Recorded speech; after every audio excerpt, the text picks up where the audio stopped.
Of Ramadi has fallen to IS militants. The Iraqi police and military have made what looks like a chaotic retreat after days of intense fighting. The US has refused to confirm the capture, saying the situation is fluid and contested. Now, Ramadi is the capital of Iraq's largest province, Anbar, and it's just 70 miles west of Baghdad. For residents of the city, the situation is desperate. Mohammed Haimour, the special advisor to the governor of Anbar province, says that many people are trying to escape. Most of them are fleeing on their own in their own cars with family members. Some security officials and soldiers are also retreating from the city, and they have taken their families with them. We're doing everything we can now to try and find a way to support them by contacting, the international coalition to have some air support to protect them. Dr. Evan Lawrence is visiting lecturer in terrorism and security at Liverpool Hope University. Dr. Lawrence, good morning. Good morning. This is absolutely terrifying. I mean, if you look at the map, IS control massive swathes of land. It's something like the size of the UK. How significant is this capture? Well, I think this is going to be quite a large one for them, because they've got now also the air base that was right in the vicinity, which gives them some more tanks and missile capabilities and things like that. It is very close to Baghdad. It was one of the key cities that the coalition and the Iraqi forces were quite keen to hold on to. So I think this is a pretty big deal for everyone involved. I mean, the fall of Mosul was seen as absolutely catastrophic, and this, as you say, very close to Baghdad. Is this down to the military prowess, if you want to put it like that, of IS, or the military chaos of the Iraqi army and the Shia militias? Well, I think it's probably a bit of both, where you have IS who is being run by ex-Iraqi military at points, and you have the new Iraqi military who certainly isn't up to the standards of the West. So you have a lot of different things playing into the problem.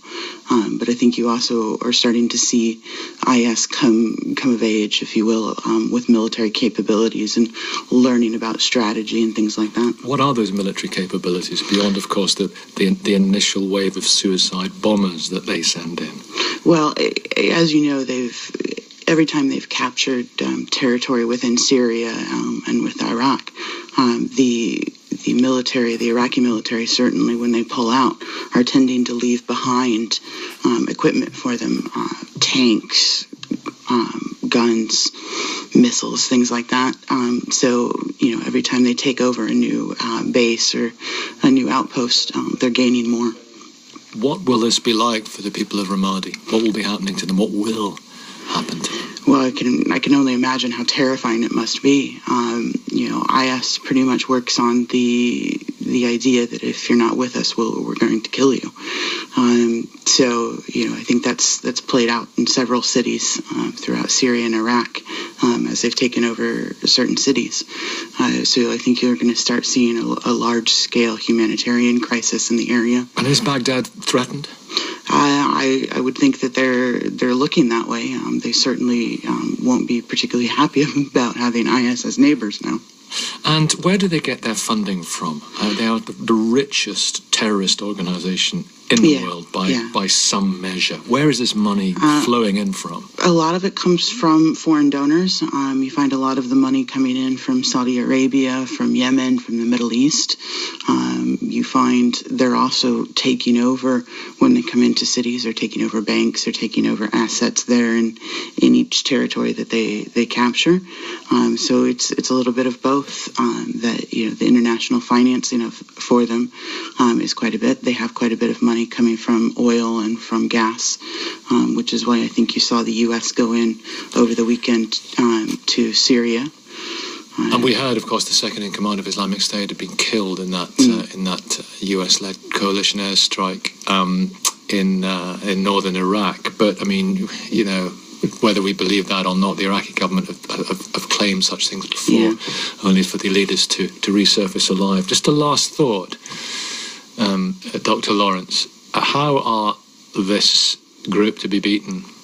Well, I think at some point we reach a tipping point where it's not going to be able to be quelled with just airstrikes and things like that, where you need a full-scale military presence in the area, and you need full-scale military attack on this group, and I think we're closely approaching that.